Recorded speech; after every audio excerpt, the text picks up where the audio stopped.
ইদানিং একটা বিষয় আবার নতুন করে চালু হয়েছে, সেটা হচ্ছে আমরা শুরু থেকেই দেখে আসছি 5ই আগস্টের পর বিএনপির বিশিষ্ট নেতাদের আমরা তাদেরকে আওয়ামীপন্থী মনে করতাম। আওয়ামীপন্থী বিএনপি নেতা উপদেষ্টা যেমন ফজলুর রহমান থেকে শুরু করে হাবিবুর রহমান, এখন শুরু হলো আবার তারেক রহমান। তো তাদের মুখে আমরা যে কথাগুলো ইদানিংকালে শুনতে পাচ্ছি, অর্থাৎ 5ই আগস্টের পর তাদের মুখে যে সমস্ত বক্তব্য শুনতে পাচ্ছি, এগুলো আগে আমরা আওয়ামী লীগের মুখে শুনতে পেতাম। আওয়ামী লীগের শেখ হাসিনা, হাসান মাহমুদ, ওবায়দুল কাদের, এরকম ব্যক্তিরাই কিন্তু এগুলো কথা আগে বলতেন। তো সেরকমই একটি বয়ান নতুন করে আবার মার্কেটে নিয়ে এসছেন জনাব তারেক রহমান, বিএনপির ভারপ্রাপ্ত চেয়ারম্যান। তো তিনি এবার একটা বক্তব্য ডেলিভারি দিলেন, সেটা হচ্ছে বাংলাদেশ যেন মৌলবাদীদের অভয়ারণ্য না হয়। এই দেশকে কোনো চরমপন্থা বা মৌলবাদের অভয়ারণ্য যেন কোনোদিন পরিণত হতে না পারে, সেটিও কিন্তু আমাদের প্রত্যাশা, সেটিও আমাদের লক্ষ্য।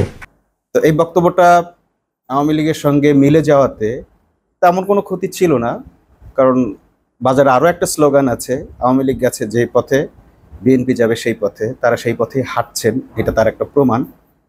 কিন্তু মজার ব্যাপার হচ্ছে তারেক রহমান যেদিন এই বক্তব্য দিলেন তার কিছু পরপরই বেগম জিয়া এবং বিএনপির আরও একজন নেতা মির্জা আব্বাসের একটা বক্তব্য ভাইরাল হয়েছে, যে বক্তব্যগুলো তারা 4 দলীয় জোট আমলে দিয়েছিলেন। আমি একজন মুসলমান যদি হই, আমি সাচ্চা মুসলমান, আমি ইসলামে বিশ্বাস করি, আমি ইসলামের মূলনীতিকে বিশ্বাস করি, আমাকে যদি কি মৌলবাদী বলে তাতে কি আসে যায়? একজন খ্রিস্টান যদি তার ধর্ম পরিপূর্ণভাবে পালন করে, একজন হিন্দু যদি তার ধর্ম পরিপূর্ণভাবে পালন করে, সেও তো মৌলবাদ, সেটা তো মূল ধর্মই পালন করে সে। আমাদের বেলায় হলো মৌলবাদী, আজকে আসলে জঙ্গিবাদী, এগুলো কিছুই না, এগুলো শুধুমাত্র ইসলামকে ধ্বংস করার একটা চক্রান্ত মাত্র। এবং আওয়ামী লীগের বিরুদ্ধে আন্দোলনকালে এই বক্তব্যগুলো তারা দিয়েছেন। ইভেন খালেদা যে বক্তব্যটি দিয়েছিলেন সেটি হচ্ছে 4 দলের জোট আমলের সংসদে বক্তব্যটি দিয়েছিলেন, এবং তারা মৌলবাদকে ডিফেন্ড করে এই বক্তব্যগুলো দিয়েছিলেন। সে বক্তব্যে দেখা যাচ্ছে খালেদা যে স্পষ্ট ভাষায় মৌলবাদী কারা, মৌলবাদী ট্যাগ কেন দেওয়া হচ্ছে, জঙ্গি ট্যাগ কেন দিচ্ছে, এটি যে একটি ষড়যন্ত্র, এটি দিয়ে বিএনপি জামাতকে কোণঠাসা করার চেষ্টা করছে আওয়ামী লীগ, এটা একটা ষড়যন্ত্রের অংশ, এছাড়া কিছুই নয়, এটা অন্যদের পাতানো ফাঁদে পা দেয়া, এরকম অনেক কিছু তিনি সেখানে বলেছেন। মৌলবাদী বলে কিছু নেই এখানে। মৌলবাদী ধর্মীয় লোক আছে, কিন্তু মৌলবাদী নয়। তারা বাংলাদেশকে ভালোবাসে, তাদের অবদান আছে দেশের জন্য, এবং তারা দেশকে রক্ষা করতে চায়। এরপর একই সঙ্গে সংসদের আর একটা বক্তব্য দেখা যাচ্ছে, যেখানে মতিউর রহমান নিজামী এ বিষয়ে বক্তব্য দিচ্ছেন, এবং সেখানে খালেদা জিয়া তাকে টেবিল চাপড়ে সমর্থন করছেন। ইসলামী অনুশাসন কায়েমের আন্দোলনকে বলেন মৌলবাদ, বলেন সাম্প্রদায়িকতা, বলেন ধর্মান্ধতা। যতদিন তারা ইসলামী রাষ্ট্র ব্যবস্থা, সমাজ ব্যবস্থার আন্দোলনকে মৌলবাদ, সাম্প্রদায়িকতা, ধর্মান্ধতা বলা বন্ধ না করছেন, ততদিন মদের ব্যাপারে তাদের কোনো প্রশ্ন তোলার অধিকার নাই।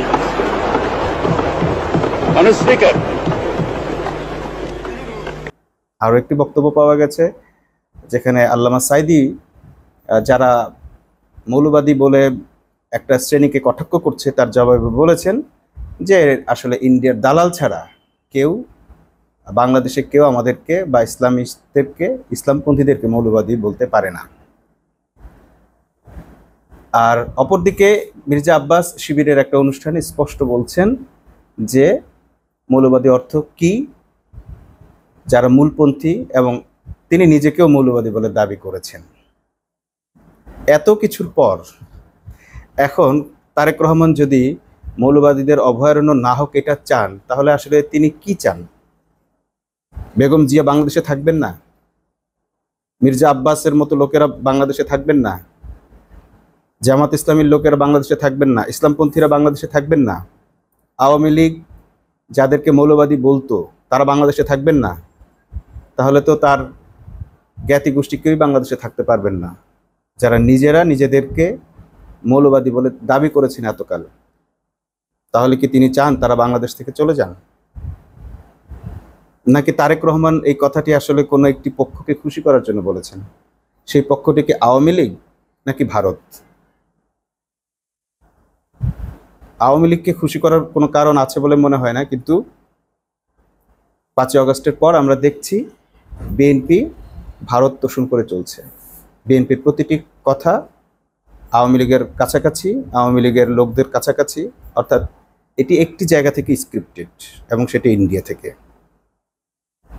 যদি বিএনপি ভারতের পাতা ফাঁদে পা দিয়ে থাকে এবং ভারতের ভাষায় কথা বলতে থাকে বা ভারতের এজেন্ডা বাস্তবায়নের জন্যই বাংলাদেশের ক্ষমতায় আসার চেষ্টা করে, সেক্ষেত্রে কি বাংলাদেশের মানুষ তাদেরকে মেনে নিবে? এসব বস্তাপচা থিওরিগুলো তাকে দিয়ে কে ডেলিভারি দেওয়াচ্ছে? এটা কি ভারতের রয়ের এজেন্টরা জোর করে দেওয়াচ্ছে, নাকি তিনি স্বতঃস্ফূর্তভাবে জামাত ইসলামীকে প্রতিদ্বন্দ্বী মনে করে তাদেরকে মাঠ থেকে দূরে সরিয়ে রাখার জন্য বলছে? হ্যাঁ, আপনি যদি মনে করেন জামাত আপনাদের প্রতিদ্বন্দ্বী, আপনারা এই ধরনের কথা বলতে পারেন, কিন্তু জামাতকে প্রতিদ্বন্দ্বী মনে করে পুরো ইসলামী দলগুলোকে, ইসলামী ব্যক্তিত্বদেরকে, বাংলাদেশের ইসলামকে আপনারা মৌলবাদ বলে আখ্যা দেন, তাহলে বাংলাদেশে কি আপনারা টিকতে পারবেন? শেখ হাসিনা কি টিকতে পেরেছে? ভারতের সমস্ত সহযোগিতা সত্ত্বেও কি এই ফ্যাসিবাদ, এই শেখ হাসিনা, এই আওয়ামী লীগ কি বাংলাদেশ টিকতে পেরেছে? এসব বক্তব্য দেওয়ার আগে নিজেদের ভবিষ্যৎটা আপনাদের আরেকবার ভাবা উচিত। বাংলাদেশের মানুষকে কটাক্ষ করে, বাংলাদেশের মুসলমানদেরকে কটাক্ষ করে, বাংলাদেশের ইসলামকে কটাক্ষ করে এই বাংলাদেশে কেউ টিকে থাকতে পারে নাই। আপনি আপনার দল আওয়ামী লীগের মতোই ভরাডুবির সম্মুখীন হবেন যদি আপনাদের এই ধরনের কথাবার্তা অব্যাহত রাখেন। ভারতের কোনো স্ক্রিপ্টেড বক্তব্য যদি আপনারা দিতে থাকেন, তাহলে ধরে রাখেন আগামী নির্বাচনে নৌকার চেয়ে বড় ভরাডুবি আপনাদের হবে।